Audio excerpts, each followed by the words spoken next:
Hi friends, ఎలా ఉన్నారు? Welcome to our channel Parvathi Muchchat. Sri Venkateswara Swamy వారి రూపాన్ని తలుచుకోగానే ముందుగా అందరికీ గుర్తుకు వచ్చేది ఏడుకొండలు మూడు నామాలు. స్వామివారి రూపంలో ముందుగా ఆకట్టుకునే అత్యంత ముఖ్యమైన ప్రత్యేకమైన ఈ నామాలు వెనుక దాగి ఉన్న పరమార్థం ఏంటో ఇక్కడ మనం తెలుసుకుందాం. సాధారణంగా 5 ఏళ్లలోపు పిల్లల్లో మనం చూసేది సత్వగుణం. ఈ సత్వగుణం మనిషిలో ఉంటే అది మనిషిని ఉన్నత మార్గంలోకి, ఉత్తమ లక్ష్యం వైపు నడుపుతుంది. తెల్ల నామాలు సత్వగుణాన్ని, దాని వల్ల కలిగే ఉద్రేక రహిత స్థితిని తెలియజేస్తాయి. అది పునాదిగా ఉండాలని కింద పాదపీఠం కూడా ఉంటుంది. సత్వగుణం మనని ఉన్నత స్థానానికి తీసుకువెళ్తుందని సూచించేదే నిలువు బొట్టు. సత్వగుణానికి అధిష్టాన దేవత శ్రీ మహావిష్ణువు కనుక 2 తెల్లని ఊర్ధ్వ పుండ్రాలు అయిన పాదాలుగా శిరస వహిస్తారు. ఇక విశ్వమంతటా వ్యాపించిన అనురాగానికి ప్రీతి లేత ఎరుపు రంగు. అంటే ఎరుపు మహాలక్ష్మి స్వరూపం, శుభ సూచకం, మంగళకరమైనది.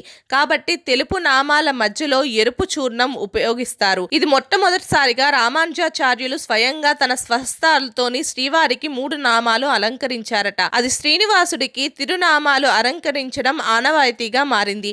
శుక్రవారం ఉదయం మాత్రమే అభిషేక సేవా సమయంలో శ్రీవారు 3 నామాలు లేకుండా భక్తులకు దర్శనమిస్తారు. శుక్రవారం అభిషేకం తర్వాత 3 నామాలు అలంకరిస్తే మళ్ళీ వచ్చే వారం శుక్రవారం వరకు అభిషేక సమయం వరకు ఈ నామం అలాగే ఉంటుంది. అంటే వారానికి ఒక్కసారి మాత్రమే శ్రీవారి 3 నామాలు దిద్దుతారు.